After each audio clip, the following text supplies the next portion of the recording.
Hi friends, and welcome to Wives vs. World, where we have fun talking about queer stuff and life as a trans lesbian couple. I am your lovely wedded wife, Jackie. And I am Leave You at the Altar, Anya. Sacre bleu. We've been married for 3 years, guys. It's been a blast. It's been a lot of fun, but it's also coincided pretty much with the pandemic. So it has been one of the highlights in our lives and something to hold on to during this time that we are entering again. Oh no. But I feel like we've learned something from the past 3 years that we want to share with you. Whether you have been married for ages, whether you're considering marriage, or whether you're just a hopeful little lovebird. We've been together for 15 years, so we do know a thing or two. But in the past 3 years, I think some things have come into perspective. Most of the things we've learned as a couple, I feel like have been during the past 15 years as a couple. But there are some things that we have been especially mindful of during the past 3 years since we got married that I think would be fun to talk about. The anniversary is of course also why we're in our wedding dresses. Oh, is that what we're wearing? Oh, that's nice. That's a lovely point. That's a good touch. Yeah. If you want to see more of the dresses, we have video trying it on last year. And as you see, they still fit, like barely. But barely. They do. Yeah, but anyway. Here are 3 lessons that we have learned as a married couple. Number 1, be mindful of the work you leave for others. I'm sure if you ask anyone, they can think of a million different examples, but for us, it's usually cleaning. It's usually about, tidying up and stuff like that, because during most of our relationship, I've been a very, very messy girl. I've had troubles keeping things off of the surfaces, the beds, the floors, the everything. Yeah. And only I think very recently, during the past year or so, have I actually been stepping up this game. Yeah. So that's somewhere that I can see that I'm actually doing that. And I think framing it as if you don't do it, you leave the work for someone else. That really reframed and rewired my whole conception of this thing. Also about some of the things that maybe I do, or maybe I don't do, or maybe you do or don't do. So and it just makes the conversation so much better, Yeah, exactly. I can imagine for a people pleaser like you. You don't enjoy chores. You think it's really annoying to repetitive focus stuff. on. Yeah, you hate it. But you love prioritizing me and my needs. So I think it might help to think okay, if you don't do it, actually who is going to do that thing, Exactly. Also, I think for the past 5 or 6 years, my main place of work has been outside, in office buildings and stuff like that. So my office space has been mostly clean, and I didn't consider that you write your book here, you spend a lot of time studying here, you spend your time working from home. So when I started going from what is my need to what do I actually leave to you, that changed the whole paradigm. So I really agree with you. If you're a people pleaser like me and you just don't, if not for yourself, do it for your partner, do it for your family, do it for your roommate, if that makes it easier, or if that is something you've struggled with, because just that kind of shift in perception, it helped me. And I think it is really important as a couple to be mindful of the things that needs doing in a relationship, in a house, and all that stuff. If it is not done by you, who is actually doing it, Because also sometimes when things get done by the other person, it can be invisible, right? Yeah. You won't notice that things actually get done and things get cleaned or repaired or I don't know, stuff, Yeah, but if you're aware that things that can be invisible and it has to be done by someone, I think that's just really good to take responsibility in a relationship. I think you've always been very good at noticing all the stuff I do for you, but I'm not necessarily, or have not necessarily been very great at recognizing the stuff you do for me. So I think through this lens, and that is something that that really has come into focus the last couple of years, it has made it so much better and so much easier to communicate. I think I lift a bigger part of the burden now in comparison to what I did before, and I think that's very helpful. Yeah. It also helps me voice when there are some things where I'm I could really use a hand with this. Could you do this for me? Because that's something I really struggle with as well, is asking for help. So I think all in all, yeah. It's been a really good phrase to That's keep a in really mind. good lesson. Yeah. And it's hard to look at yourself and be like, oh, well, I actually didn't live up to my part of this thing here. Yikes. But you have to do it, and you have to move on, and you have to become better. That's all there is to it. Like, there's no shame in it. It's just, do better. And I just want to add that if you just live by yourself, if you only think about yourself, you're like, oh well, I'll do those dishes later, or oh well, I'll pick those clothes up later, or I can vacuum when I feel like it, or whatever. So you only think about what would make sense for you. But again, if you then don't do those things, then that work is left for another person. And I think that is the concept. Not if you that live is, by yourself. No, of course. But then if you live together with someone, if you don't do that stuff, that is often left to another person. If you don't manage to follow through on your plans. That's true. Yeah. And like, even if we put up, like, I would be fine with like vacuuming, for example, being done every 3 weeks or something. If your need is it has to be done once a week, Yeah. Then it will just fall to exactly. you because you have that need. Even if I would eventually get there. Yeah, I think everyone could learn something from that. Yes. Look at my shining example. Because maybe for you it's not cleaning, maybe it's child rearing or house Exactly. building or money investment. Point number 2. Offer support, not solutions. Yeah, this one is on me, I think. Like, sometimes you just want to be heard. Sometimes you just want to talk to your spouse. You want to go, this annoys me. This is really, it drives me up a wall. This or that or that thing. And then you have, and I think that's so sweet, you want to help me solve my problem. So you go into complete problem solving mode and you say, oh, if that's your issue, you should just do this. And I'm like, Shut the fuck up. I'm not interested in a solution right now. I think I am bad at that, because if I see that a solution is there and it's quite easy, even maybe You go complete Sherlock and you just go, I'm just oh, like, then why not doing the solution instead of complaining about it, which is not a very empathetic trait, I guess. So I definitely I have tried to be more mindful when you need to complain about stuff, to listen to you and not immediately be like, but why don't you just do this thing about it? And like, I am venting. Exactly. And I think it's useful that, because you would be like, no, I can't do that because then blah blah blah. Yeah. And then I would be like, but it's a good solution, and then we would kind of argue about it. But now Instead of being like, yeah. like, what I'm doing here is I'm confiding in you. I am. I just need you to listen to what I'm saying. Therapizing with you. I'm talking. I'm working it out. I'm talking my own issues away. That's what I need sometimes to get out of my head. And like, I think I can do that with a lot of my friends and a lot of my, funnily enough, a lot of my female friends are really good at this. Male friends, really good at offering solutions, being like, well, that's dumb because you just do this. And that's where you fit in. But I think the way we've worked with this is that you have gotten better at saying, please shut up. I just need you to listen to me. I'm just venting right now. And I can be like, oh, okay. Like, I didn't know that, because you're presenting a problem for me. And I feel like then that the response is a solution. Yeah. But no, you just want me to say, oh yeah. Yes, oh, exactly. Oh, that you're so please baby. listen to Oh, me, I'm so please. sorry. Yeah, I'm right here. I'm just very small, and I just need you to hold me and tell me everything will be all right. That's all I'm asking for. Like, solve this problem for me. You're there in a jiffy. Oh, do this. The logical step would be blah blah blah.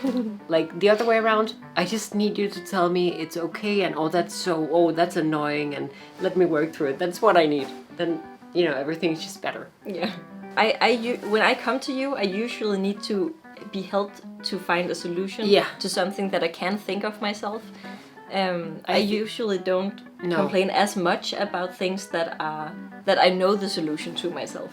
No, I think it's funny when you come to me, it's usually because you want to talk through a solution or you want some input. Yeah. Whereas if you you've noted before that sometimes you will go to other friends or maybe a family member or something, and they will be so eager to, solve a problem. And then you've said, actually, I didn't really want you to just go into problem solving mode. I just wanted you to listen. Yeah, so I think you know what it feels like. I do.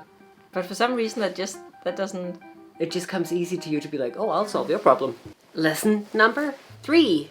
Sometimes space is a good thing.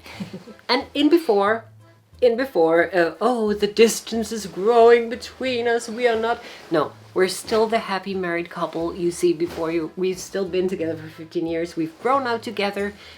We're basically inseparable. We're best friends. We're wives. We're, dating, passionate lovers. Sometimes sister wives. Yeah. Wife sisters. We started dating when I was 15. You were 17. We lived in my childhood room with my parents for 3 years. A room no bigger than this. Yeah, we grew up together. We spent our youths together. We have been one of the most clingy couples anyone's ever known because we love doing things together. We're best friends. We love doing activities. We love doing all our hobbies, all that together. And it has been like that throughout our lives, and we're very happy with that. But we are also growing into adult people with dreams and desires, and we're maturing. Yeah, we want stuff. We want to do things in our life, and sometimes those things require us to not constantly be together. And I think when we were younger, that thought was really, really hard because we wanted to spend every waking moment together, which is maybe also a little unusual. Maybe. But for us, it has been amazing. But we are learning now, especially since 2020, where we spent the lockdown together in a very small place, that it's also okay to need space and do things separately and not be together every waking hour. No, like as an example, I am a city person. I love being in the city. I love being surrounded by people and buildings and everything. Being out in the countryside makes me feel nervous. You, on the other hand, you almost feel the opposite way. Completely opposite. Cities are fine, but when you really I get thrive, tired of the city. It makes me overwhelmed. It overstimulates me. But I love being out in the countryside with no people. Yeah. No people, no sounds, no nothing, just myself and the trees. Yeah, exactly. That's where I thrive. That's where I feel most myself.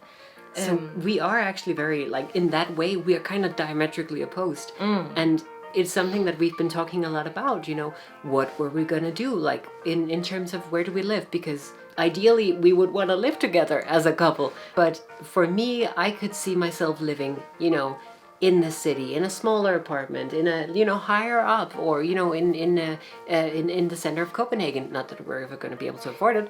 But for you, it would look like, living somewhere where you have, 10, 20 miles to the next neighbor. And, yeah, preferably on an island somewhere. Yeah, where you just can't get away. And like, to you, that's paradise. To me, that's a fucking nightmare. That is how I will drive myself fucking insane. We are very different in that regard, and we have talked a lot about then what do we do? How would we ever find a place to live that would suit the both of us? But since 2020, we have spent a lot of time. We took over the cottage that we show in some of our videos, and we've been spending the summers there, and we've been spending a lot of time apart because of that. Because I have been living mostly at the cottage, having my everyday there, while Jackie has been living mostly, more or less, 50-50. Yeah, 50-50 I would say for me. in the city. And now, of course, we've moved back for the winter, Yeah. staying in the apartment over the winter. That has required us to spend a lot of time apart. It has been, sometimes it would be weeks without us seeing each other. And sometimes we'd see each other just for a few days and then be apart again. And I think earlier in our lives, that would have been really difficult to imagine. And like, oh no, are we slipping apart? Or are we not going to live together? Or like, maybe it would come with some insecurities. But as we have discovered, we are adult people who need different things. We want to spend the rest of our lives together. So we need to accommodate the both of us. Like, you know, they say distance makes the heart grow fonder, and somehow being apart will make your relationship better or something. I don't feel like that's the case. No. That the relationship, like what I was afraid of was that the relationship would suffer from it, which thank God it doesn't. Like, that was kind of what I learned. Yeah, that's right. Yeah. But at the same time, it doesn't detract anything from our relationship, but we get to grow more as people. We get to do the things we want. You can sit, you know, in silence and not talk to a person for 2-3 days at a time, whereas I get to go out and drink coffee and walk around the noisy city and just take everything in, you know? You generate ideas when things are quiet around you. I generate ideas when everything's bustling around me. So we get more out of it now, and we get to go home and, you know, pick up the phone and then go, hey honey, do you want to hear about my day? Do you know what I saw? Yeah, exactly. And you'll be like, I saw a robin. And I'm like, I saw someone puking on someone else, you know? So I think that is a really valuable and really beautiful lesson that we have learned especially. And I want to bring my metaphor. oh yes, Because I had a really good metaphor, if I do say so myself. So imagine a forest, you know, and all the trees are people, you know. We, since a young age, have been very close together. So we're trees growing up right next to each other, and they start to intermingle and intertwine, and they, you know, their trunks become one. So they're very, very, very close. Then they grow up and their canopies start to spread out in all different kinds of directions, and suddenly they take up a lot of different space, and, you know, both close up against each other, but also in their own directions. they grow out their branches in different directions, but the core is still the same intertwined. Exactly. Yeah, I think those were 3 lessons learned from the past From the 3 past years. 3 years. I think we should do some videos with what we've learned through our 15 years Oh, maybe we've learned something more. maybe next year we'll have learned a whole new lesson. Who knows? Skill. But let us know in the comments what you think of these lessons. If it's something you've already learned, or if it's something that you could use to learn in your relationship. Yeah, do you agree, or was this just, you know, total, like, this is basic or this is bullshit? Like, call in. And do you have any lesson that you think other couples could benefit from Or we could. learning? As if we can learn anything. Yeah, no. No. We're too dumb. Yeah, but I do think the key to a successful, happy, long-lasting relationship in life is to keep growing together as people, supporting each other's desires and drive and plans in life. Okay, we hope you liked this video, and if you did, you can subscribe for more. It's true. We try to upload every week, but you know, Sometimes life gets in the way. You can have some of mine. Here we go. Thank you. You're welcome. If that happens to be the case, you can always find us around the internet. You can find us on Instagram, on TikTok, on what have you. And we'll be right there ready to, you know, feed content down your gullet. Won't it be lovely? Right into all your orifices. And that's it. I guess that's it. Take care, guys. And we hope to see you next time. Bye. Number 2. Number 2. Fart more, not less. I think the way we've worked with this is that you have gotten better at saying, please shut up. I just need you to listen to me. I'm just venting right now. I'm not like, oh yeah, well, grab the shovel and go dig a hole and do that with your problem. I'll be right in here. I'm like, but I need you. I would help you dig the hole. I would help you do the solution. I can't, you know, dispose of the body myself. Again, that's not what you want at all. No, I just want you to hold me. I killed someone in a way. Well, you shouldn't have done that. When you did it, didn't you?